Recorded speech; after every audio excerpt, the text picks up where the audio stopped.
एक बात मैं कह के वो भी असंदिग्ध बात कह दूं जिसका पार्टी से कोई उसमें वो डाइल्यूट नहीं हो सके किसी पार्टी के कहने से, वो भी आंकड़ा है, सबके लिए उपलब्ध है।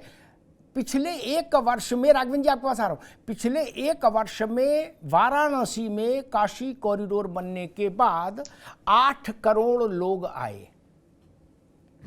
8 करोड़। ये भारत के सबसे बड़े टूरिस्ट डेस्टिनेशन गोवा से कई गुना ज्यादा है। वृंदावन मथुरा में 6 करोड़ लोग आए, यानी 50 लाख पर मंथ। एक आदमी ने 500 रुपया भी खर्च किया हो आने जाने खाना रुकना खर्चा माला फूल से लेके, तो भी गुणा करके अर्थव्यवस्था का परिचालन देख लीजिएगा। इसमें कांग्रेस सपा बसपा से फर्क नहीं पड़ेगा, भाजपा से ना, कि भाई हमें पसंद नहीं या उन्हें पसंद नहीं, इससे क्या फर्क पड़ता। जो आया वो तो फुटप्रिंट आजकल रिकॉर्ड होता है। 500 तो बहुत छोटा नंबर है। हम कह रहे 500 मानो भाई, भाजपा वाले 2000 मान ले, कांग्रेसी 500 मान ले, सपा वाले 750 रख ले, मान लो, तो भी कुछ तो पैसा खर्च किया जो आया होगा। बनारस नहीं, दक्षिण से जो बनारस तक आया उसने कुछ खर्च नहीं किया, हवा में तो आया नहीं। दक्षिण वालों की कैपेसिटी ज्यादा है और ना हवा में रहा, वो पैसा कहां है? कितने गरीबों ने उत्तर प्रदेश में घूम रहा। खैर, और उससे पहले जब उत्तर प्रदेश था तो ताजमहल छोड़कर, क्या जो कुछ थोड़ा बहुत आता था ताजमहल में आता था, बाकी टूरिस्ट की स्थिति इसलिए नहीं थी कि टूरिस्ट कौन अपनी जान संकट में डाले, कौन किसके तमंचा लगा दे 12 बोर का हैंडमेड, तो और जान लेने देने पड़ जाए भैया। तो ये भी एक समस्या दिखा। राघवेंद्र सिंह जी, ये ट्रांसफॉर्मेशन है क्या? बुलडोजर बाबा से एक चीज शुरू हुई, बुलडोजर ब्रांड से, और आते आते फिर वो धीरे से आर्थिक विकास का एक मॉडल, आर्थिक विकास का एक ढांचा इसमें तब्दील हो गया अभियान। नहीं अमिताभ जी, देखिए जब योगी आदित्यनाथ जी ने 2017 में उत्तर प्रदेश की बागडोर संभाली थी तो 2 चीजें एक साथ थी। एक तो उत्तर प्रदेश को अराजकता मुक्त करने की बात कही थी, रोमियो स्क्वाड चलाने की बात कही थी, दूसरी तरफ 1 ट्रिलियन इकोनॉमी की बात कही। दोनों विषय को एक साथ हमारी सरकार लेकर के चली है, चाहे उत्तर प्रदेश को विकास को लेकर हो, चाहे उत्तर प्रदेश से अराजकता मुक्त करने की बात, ईमानदारी से काम किया है। हम लोग रिपोर्ट कार्ड प्रस्तुत करने में भी कोई इस प्रकार से हम लोग हिचके नहीं है। अगर हम लोगों ने लक्ष्य 90% 100% रखा है, 80% तक पहुंचे, उस बात को रखा है। योगी पार्ट 1 में भी हम लोगों ने 6 महीने का रिपोर्ट कार्ड प्रस्तुत किया, साल भर का रिपोर्ट कार्ड प्रस्तुत किया, हर साल रिपोर्ट कार्ड प्रस्तुत किया, 5 वर्ष का रिपोर्ट कार्ड प्रस्तुत किया। उसी तरीके से योगी पार्ट 2 में हम लोगों ने पहले महीने का रिपोर्ट कार्ड प्रस्तुत किया, 2 महीने का किया, साल भर का किया। हम लोग हिचके नहीं है, हम लोगों ने ईमानदारी से काम किया है। मैं तुलना करना चाहता हूँ अमिताभ जी, अभी हमारे समाजवादी पार्टी के मित्र और कांग्रेस के मित्र लंबी लंबी फेंक रहे थे। आप जैसे राजनीतिक झोंझो बात कहते हैं, बिल्कुल सही बात है। इन लोगों के पास कोई तर्क नहीं होता है, कोई साक्ष्य नहीं होते, बेमतलब में सीना जोरी करने की बात करते। मैं बात बताता हूँ 2017 से पहले की। उत्तर प्रदेश में एक भी केंद्रीय योजना में उत्तर प्रदेश अव्वल नहीं था। जब योगी पार्ट 1 की सरकार समाप्त हुई 2022 में, तो 44 केंद्रीय योजनाओं में उत्तर प्रदेश अव्वल था, शेष में 2 दर्जे पर था, 2nd नंबर पे था।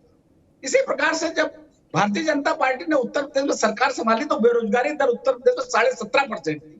सीएमआई के आंकड़े हैं अमिताभ जी, ये भारतीय जनता पार्टी के कार्यालय में बनाए हुए आंकड़े नहीं है।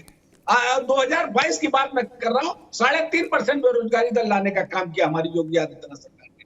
अभी हमारे मित्र कह रहे थे कि ये जो नेचुरल इकोनॉमी बढ़ती है, भाई 2004 से लेकर 2014 तक इनकी सरकार रही। देश की अर्थव्यवस्था जो है विश्व की वैश्विक क्षितिज पर मात्र 10वें पायदान पर रही है, कॉन्सेंट्रेट रही है, बिल्कुल एक भी कदम आगे नहीं बढ़ी है। आज की तारीख में केंद्रीय सरकार जो हमारी है, देश की 5वीं अर्थव्यवस्था हम लोग बन गए हैं। ये क्या अपने आप बढ़ जाती है क्या? अभी हमारे योगी आदित्यनाथ जी ने, माननीय प्रधानमंत्री जी ने कहा था हम लोग इसको तीसरी अर्थव्यवस्था लेकर के जाएंगे। कांग्रेस के नेता कह रहे थे, जैसे हमारे साहब साहब कह रहे थे, वो अपने आप हो जाती है। कांग्रेस के बड़े बड़े नेता कह रहे थे हाँ वो अपने आप बढ़ जाएगी। अरे कमाल के लोग हैं, आपकी सरकार होती है अपने आप नहीं बढ़ती है, हमारी सरकार हो जाती है अपने आप बढ़ जाती है। मान्यवर, आज की तारीख में उत्तर प्रदेश में जो 3.43 करोड़ लोग जो हैं वो गरीबी रेखा से ऊपर आ चुके हैं, और शेयर बाजार में नए निवेशकों में उत्तर प्रदेश नंबर 1 है। गरीबी उन्मूलन में आज की तारीख में उत्तर प्रदेश नंबर हुए हैं। पर्यटन इस बार उत्तर प्रदेश में 33 करोड़ लोग आए हैं, जो देश में सबसे ज्यादा पर्यटक आए हुए हैं। मान्यवर सैफ साहब और समाजवादी पार्टी के प्रवक्ता मित्र उनसे मैं कह रहा हूं 31 करोड़ इस वर्ष पर्यटक उत्तर प्रदेश में आए हुए हैं। ग्लोबल इन्वेस्टमेंट समिट में 2023 में 10 लाख करोड़ का लक्ष्य रखा गया था और एमओयू साइन हुए हैं 20 लाख करोड़ के। मान्यवर ये हम लोगों ने काम किया उत्तर प्रदेश में। समाजवादी पार्टी की भी सरकारें देखी है, उत्तर प्रदेश की भी सरकारें देखी है। अभी हमारे सैफ साहब कह रहे थे हम ठीक कर लेंगे। अरे भाई सूप बोले से बोले, चलनी क्या बोले। अरे पहले अपनी पार्टी ठीक कर लीजिए। आप लोग अपनी जो परंपरा का सीटें दोहारे बैठे हैं, चले जाते हैं वायनाड से चुनाव लड़ने। आप उत्तर प्रदेश सीट ठीक करोगे? 90% सीटों में जमानत जब्त किए बैठे हो। आज की तारीख में देश में और उत्तर प्रदेश में सबसे ज्यादा हंसी के पल तो कांग्रेस पार्टी बन रही है। आप लोगों पे मीम बनाए जाते हैं, आपके नेताओं को मजाक की नजर से देखे जाते हैं। आप उत्तर प्रदेश ठीक करोगे? अरे मान्यवर साहब साहब जरा सोच समझ के बोला करिए। आप लोग कहां पर आज की तारीख में उत्तर प्रदेश में खड़े हैं? आपके साथ कोई समझौता करने को नहीं तैयार है। आप लोगों ने जिस तरीके से राघवेंद्र बाबू ठीक आएंगे आपके बाद दोबारा में। एक मैं मनीष जी के पास चलता हूं एक प्रश्न लेके, लेकिन उससे पहले एक बात कहूं कि हाँ, अर्थव्यवस्था कागज पर कैसे चलती है इसका एक बड़ा रोचक उदाहरण भारत के पास है। एक नाम लिया था मेरे दोस्त सैफ साहब ने, पी चिदम्बरम साहब का। उन्हीं से जुड़ा एक वो मसला है। ये मसला सबके लिए ये सुनने योग्य है, दीपक भाई के लिए भी, कि घर की बालकनी में गमलों में गोभी उगा के करोड़ों रुपया आ गया। बोले रुपया कहां से आया? बोले घर के बालकनी के गमलों में गोभी उगाया। क्या? हमने ट्रकों गोभी सर्दी में बिकते देखा, कौड़ियों के दाम है। वो घर की बालकनी में उगा के बड़े आदमी हो गए।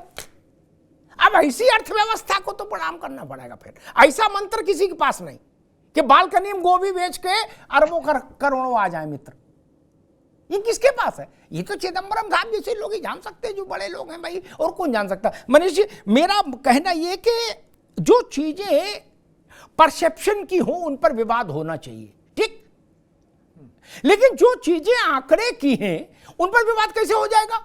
एक फैक्ट्री बंद थी, वो अगर चालू हो गई तो इस पर विवाद तो नहीं हो सकता। भाजपा के लिए भी चालू हो गई, कांग्रेस के लिए भी हो गई, और सपा के लिए भी, और बसपा के लिए भी नहीं।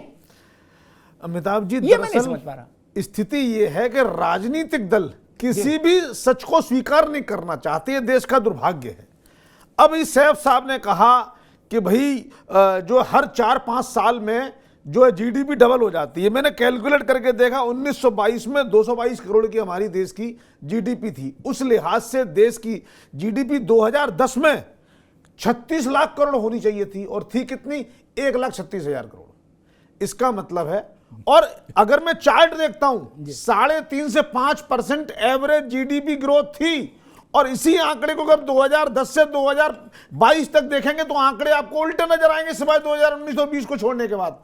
खैर, मैं इस बात को यह कहना चाहता हूं कि आप जब आंकड़े हो तो आंकड़ों के विरोध प्रस्तुत करिए। हैरानी की बात यह है कि गरीबी पर बिहार ने भी काम किया है, पर विपक्ष उस बिहार की उपलब्धि को गिनाने से हिचक रहा है, नहीं जानता क्यों।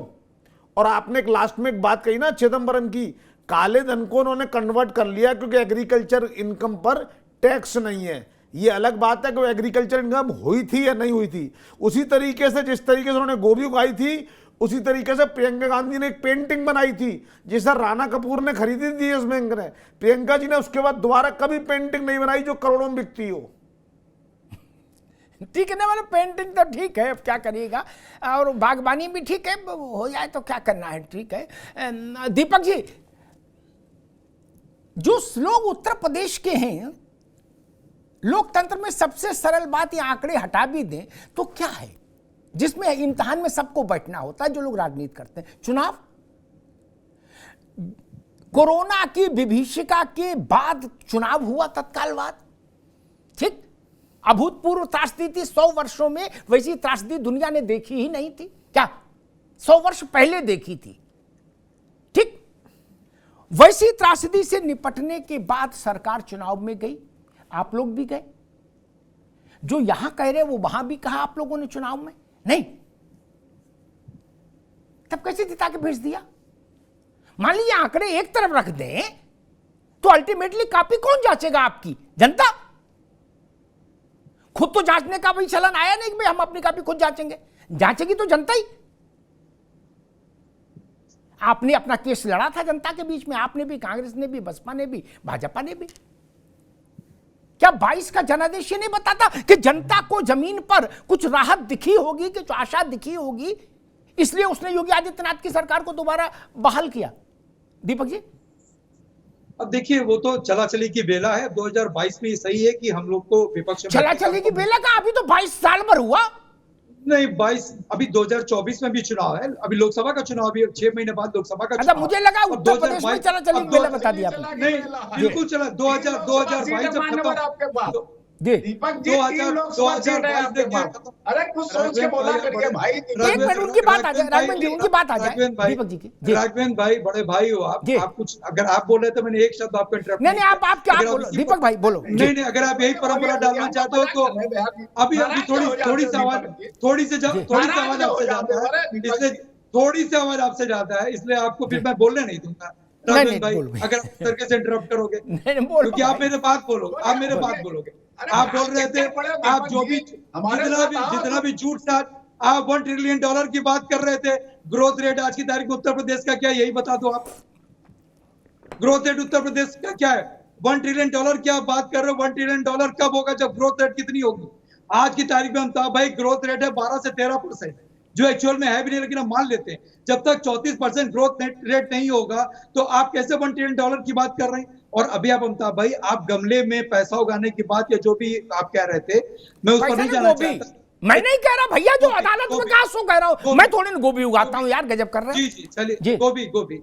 हाँ, तो ये क्वेश्चन जैसा से ये भी पूछना चाहिए जो आदरणीय गृह मंत्री जी के पुत्र हैं, कि आज वो इनकम टैक्स जमा करते हैं कुछ और, अगले साल उनका ITR, एक साल में कौन सा बिजनेस उन्होंने कर लिया कि एकदम से उनका कई टाइम जो है वो ITR उनका बढ़ गया, उनका प्रॉफिट उनका बढ़ गया। तो ये सवाल तो उनसे भी करने वाला है, जयशाह जी से। अब मैं आपको सलाह दूंगा, ठीक दीपक जी, मैं सैफ खान साहब कहती हूँ, आपको सलाह दूंगा, तत्काल एक मुकदमा दायर करिए। क्या? यहां मत कहिए, तत्काल एक मुकदमा दायर करिए सुप्रीम कोर्ट में। दूध का दूध पानी का पानी हो जाएगा। काय को नहीं, अभी नहीं मनीष ना, अभी सैफ ना, एक मिनट, आपने दीपक नो, आपने सवाल किया, फिर आप सैफ